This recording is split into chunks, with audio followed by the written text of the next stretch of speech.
Hi, I'm Ed Fuquay, Young Adult Librarian here at Woonsocket Harris Public Library. We're in front of our wall of manga. And this is my socially distant partner. Hi, I'm Miss Gabby.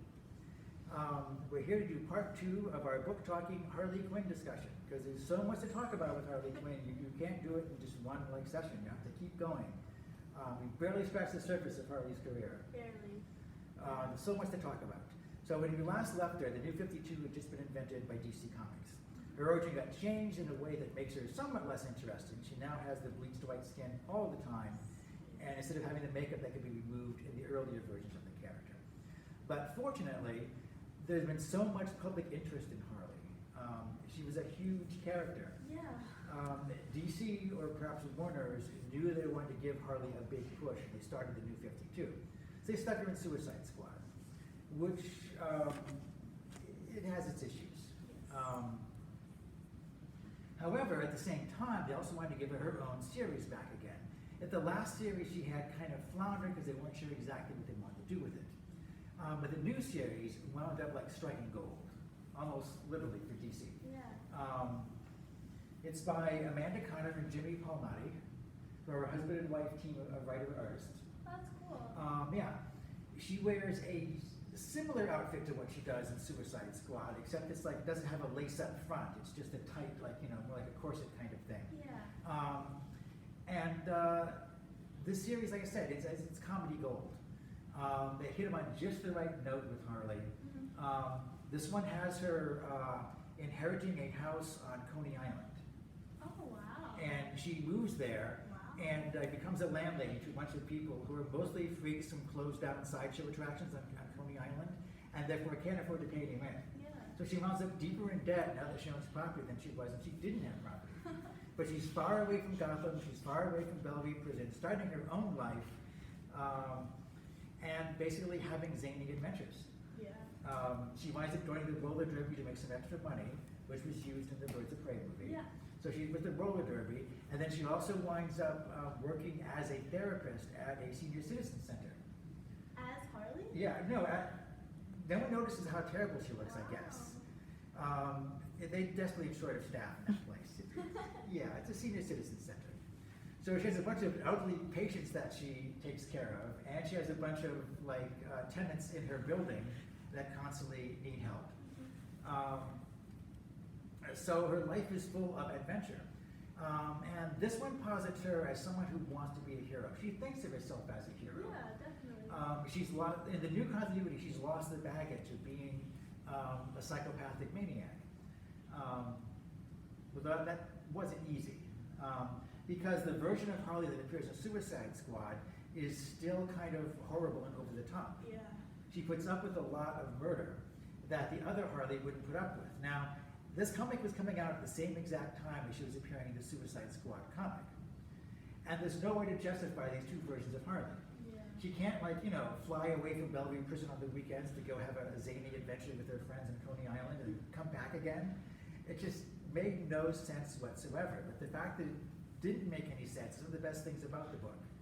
Because I got the feeling that the writers were just fine with the book not making sense on some level. She gets involved in a lot of wild, over-the-top things, time travelers from the future, and various monsters attack Coney Island. Mm-hmm. She always, desperately tries to do the right thing, and sometimes has good instincts. Yeah. But things frequently go disastrously wrong when she's running things, and she can't help it. But she's a likable, zany character. She's sexy without being sexualized, if that makes sense. Yeah. No. Yeah.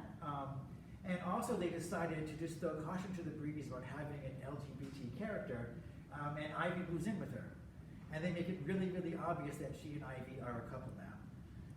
They have a committed, non-monogamous relationship. They both free to see other people, but they're always there for each other. At one point, Harley has kind of fallen for a guy and is pursuing him, and someone says to Ivy, who's still, living with Harley, aren't you jealous? And she shrugs and says, let her have her fun. Wow. So they have a very mature relationship, and they're one of the few happy gay couples in any comic book. They really get along with each other. Unfortunately, having a gay character who's now a major headliner at Warner Brothers is again problematic. She and Ivy lived together as a couple for a long time. They had that great road trip issue with her and Catwoman driving cross country. But ultimately, they had a storyline in which Poison Ivy was, quote, killed. She was comic book killed. But she came back to life again, being a plant. But she'd been cut off from her humanity in a lot of ways. Yeah. And so she had to leave to sort of find herself. So they didn't really break up, but they're no longer together. Okay. So it's not going to bother like the parents buying comic books that they're going to suddenly have, Ivy and Harley in bed together. Yeah. Which makes her a more viable character for the big screen, since at the time they wrote that story, they knew she was going to be starring in the Birds of Prey movie. Yeah. Which wanted to be an R-rated movie anyway, so DC deemed it worried. But yeah, this version, Connor and Palmetti were on it for years. It's a very good series, highly recommended. Okay. Again, they catch just the right balance between humor and suspense and action and so forth. She decides that there's not enough of her to go around, so she recruits a bunch of other young girls and one young guy because,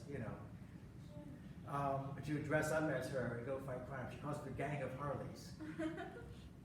That's funny. And that too kind of goes off the rails, again, as you might suspect.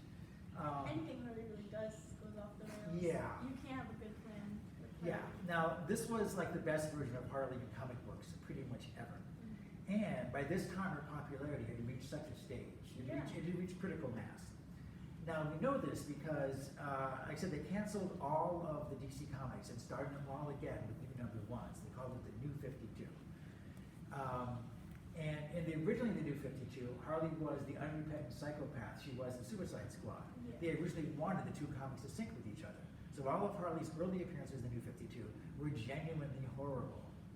At one point, she murders a bunch of random children by putting plastic explosives in their PlayStations. Yeah. Oh my gosh. It's horrific in a way that makes no sense whatsoever. They did at least have her breaking up with the Joker, but she never actually becomes a better person afterwards. And they realized that wasn't working. Plus, they had the movies coming up, and Warner's wanted a more viable character for the films. So they threw continuity out the window and gave it to Connor and Palmetti to write. And they just wrote the heck out of her. Yeah, definitely. They caught that zany sense of humor. But it also created this like wall between Suicide Squad Harley and Harley as a solo series. Yeah. At one point, she's like shot in the neck, but nothing happens. And she says, "Oh, it was deflected by that bomb they put in there when I was in prison." And I says, "You have a bomb in your neck?" She says, "Yeah, that thing never worked." So apparently, she was never really under any duress when she was in Bellevue prison, according to this version of the story. Wow. This was really popular. It sold very well. The authors and artists moved on to other projects, but it sold so well it got a spin-off series. The spin-off series was a mini-series called Harley Quinn's Little Black Book. It basically was Harley Quinn team-up. They were teaming up with various heroes. Yeah. And now that she's been separated from her psychopathic past, the heroes could team up with her without worrying too much. But nevertheless, she doesn't get along with everyone. Many people have a hard time dealing with her. Go figure. So, and the reason why it's called Harley Quinn's Little Black Book is that these are all people that Harley personally wants to date at some point. Oh, wow. Yeah. The only one she actually hooks up with in this series was Lobo, of all people, sort of a cosmic, alien. Yeah. Aside from that, she just hangs out with them and has cool adventures with them. So yeah, so this one has Zatanna, Wonder Woman, Superman. Oh, so it's like a mashup of... Yeah. Okay. So yeah, he teams up with all of them. And interestingly, she also teams up with herself. She teams up with another Harley Quinn from a parallel universe. Wow. And that was the crossover with the Bombshells universe. Now, comic book continuity is a weird and strange thing. Yeah. To make more money, DC invented different things called Elseworlds. And Elseworlds are totally different continuities where more or less the same characters appear. The Bombshells universe had been going on for a while at this point.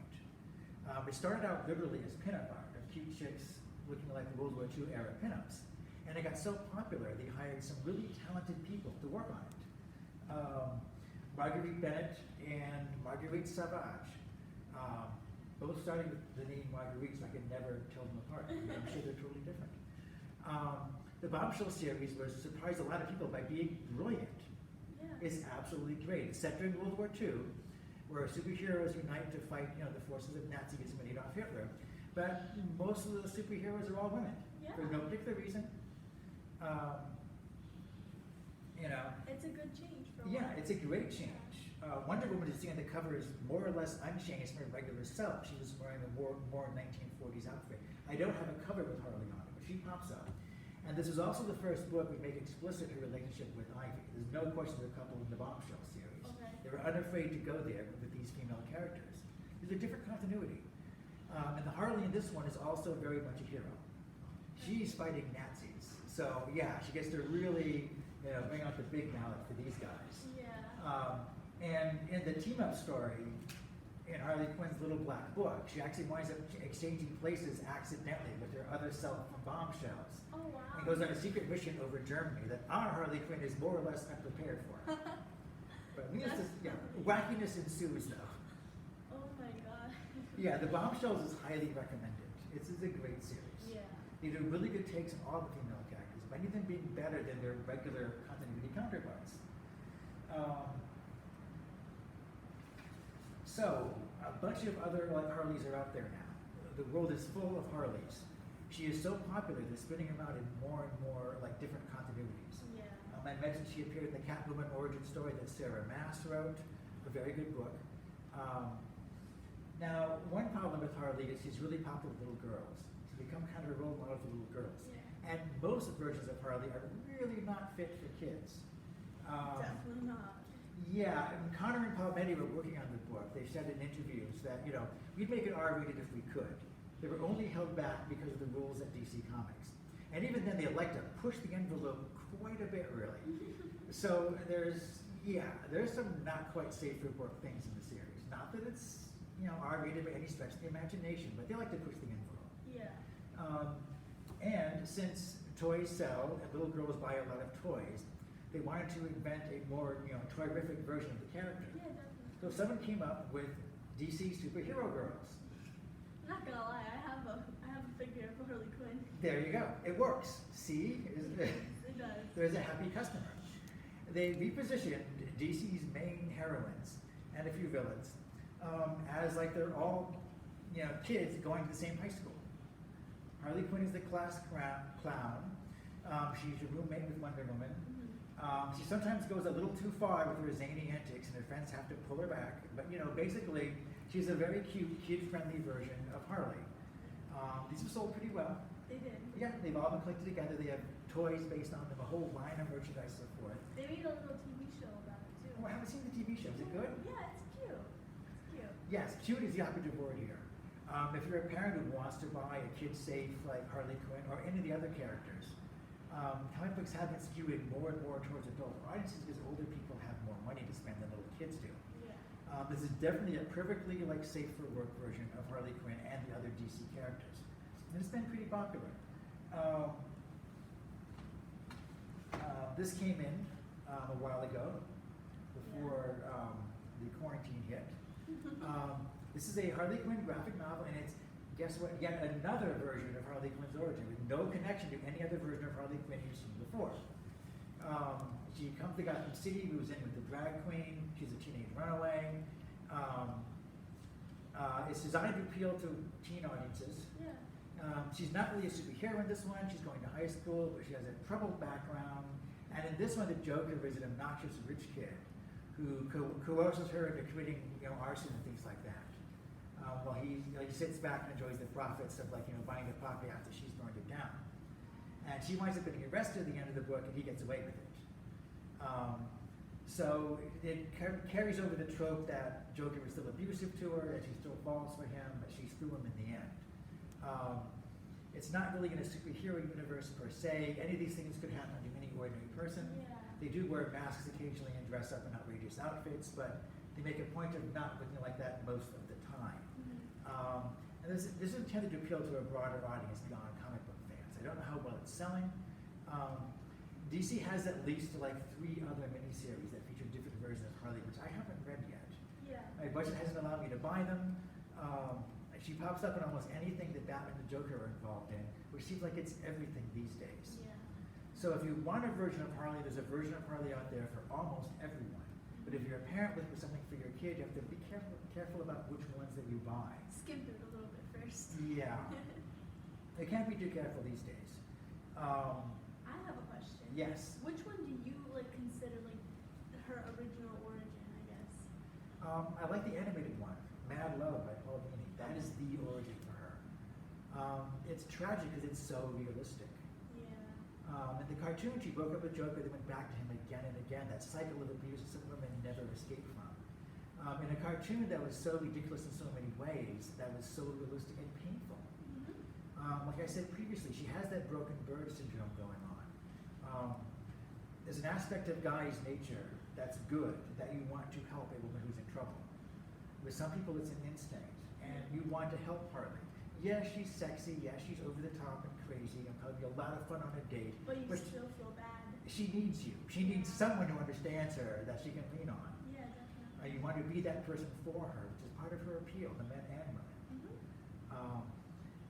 I love the Connor and Palmady comic book series was very well done, but a lot of ways you can't beat her original storyline in the animated series. Definitely not. Now, she appeared in Suicide Squad. Margot Robbie loved playing the character, wanted to play her again. And Warner's keeps creating a whole line of films and canceling them. So they had 3 or 4 different projects that were canceled.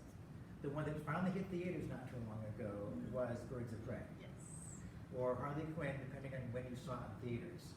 Since it was originally called Birds of Prey or The Fabulous Emancipation of One Harley Quinn. It was a really super long title, no movie theater would put on their marquee. It's also meant to be a joke title, not a title anyone remembers. And most people didn't know really what it meant.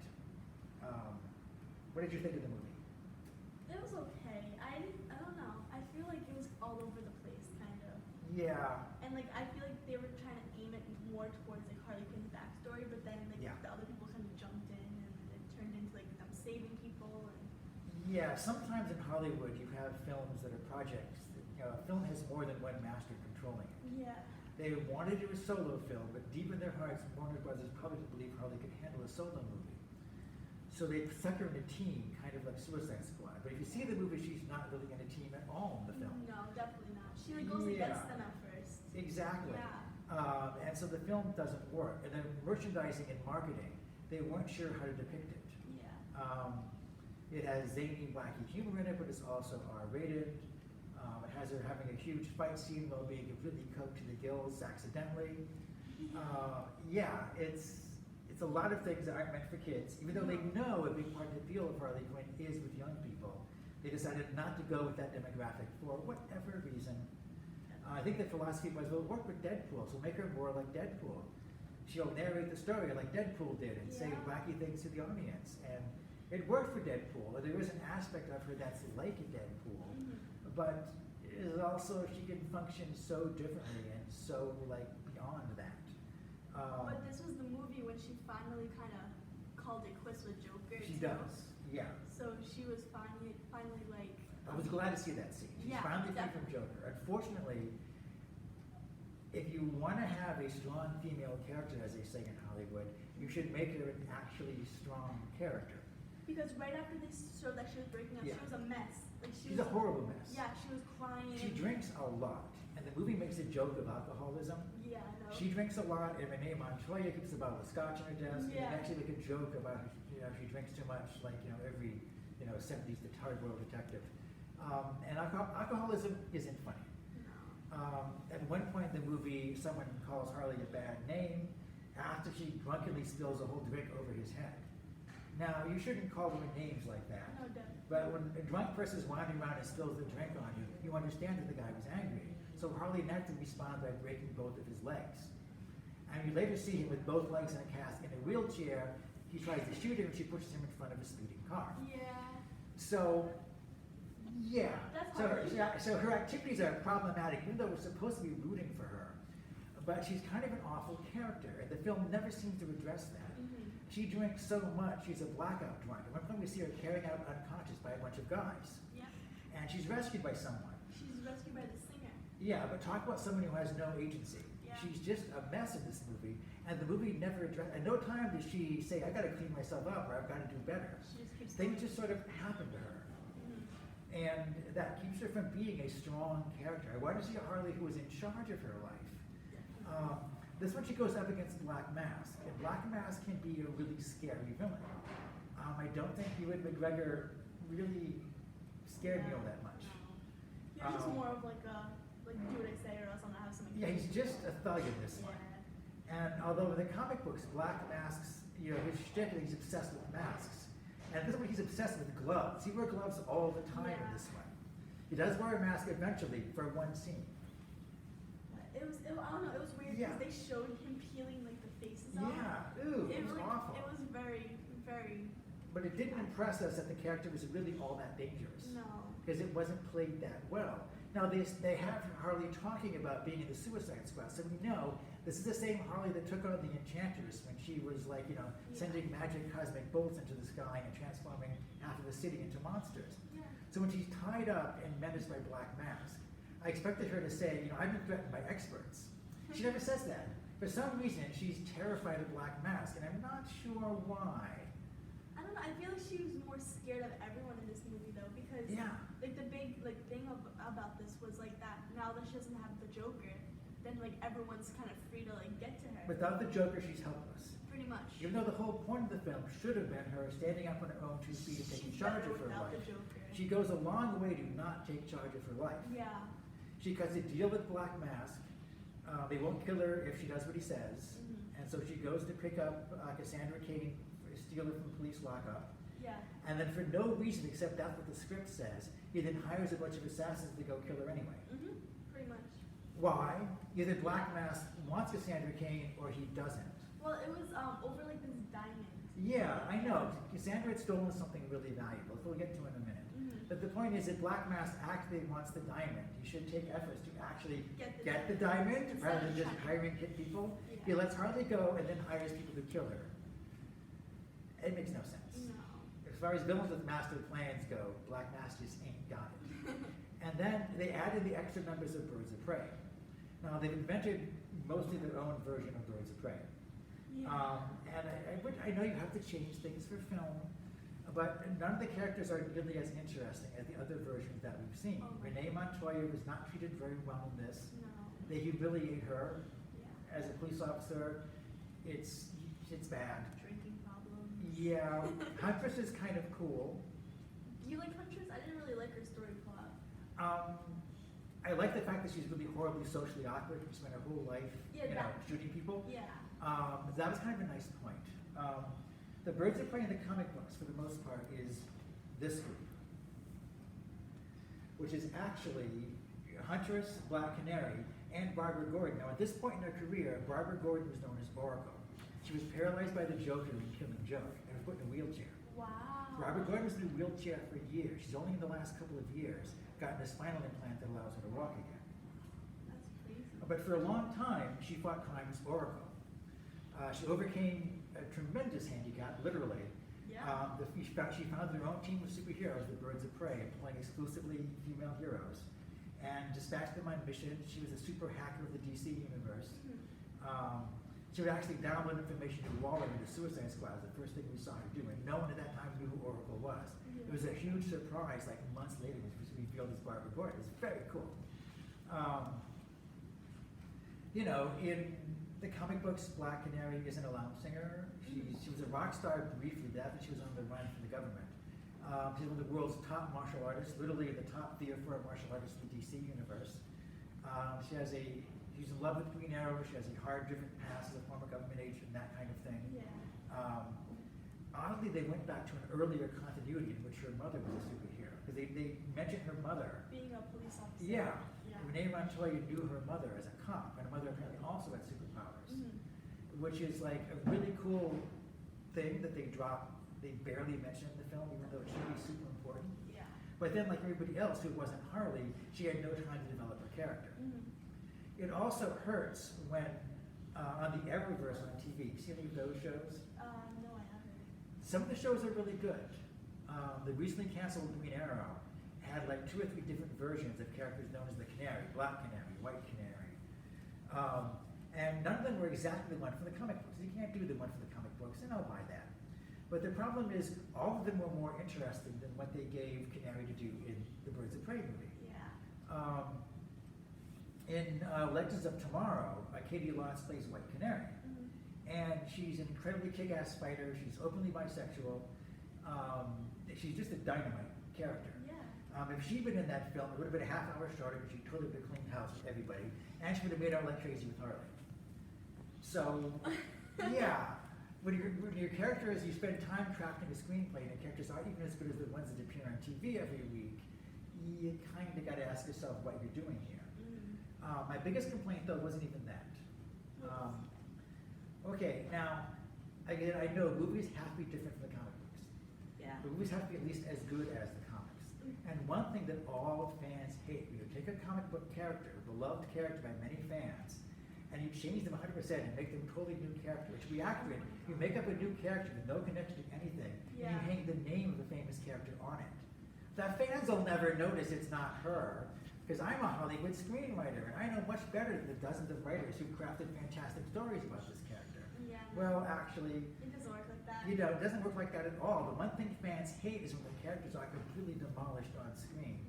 Marvel is very careful, even when they alter their characters for the movies. The essence of the character remains the same, you know, and they're always given cool things to do and made cool characters. Yeah. You know, everybody wanted to see Hank Pym as Ant-Man. He's the original Ant-Man. And Marvel movies didn't go with that. He became a retired hero instead. And I think most fans are fine with that. We don't get to see him as a founding member of the Avengers, and yeah, we're okay with that. Because Marvel handled it really well. Warner's never handles this well. It never works for them. Yeah. Cassandra Cain in the film. Now, Cassandra Cain in the comic books is this. This is the Cassandra Cain. She's a fantastic character. In the comic book, she was raised by David Cain, who's an assassin, who raised her from birth to be the world's deadliest killer.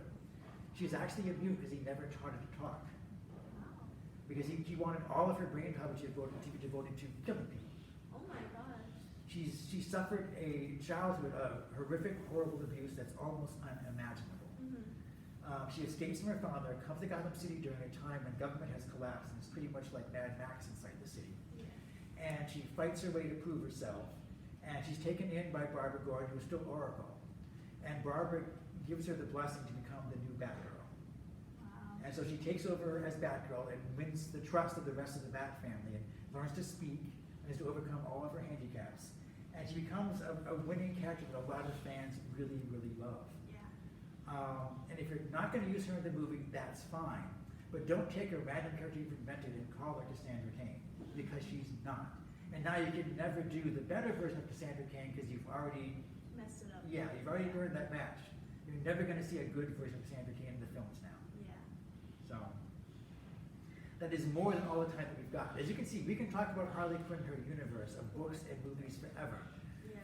But I think we covered most of it though. We did. We covered a lot today. Yes. A lot. Thank you very much for joining us, and I'll see you again next time on Book Talking.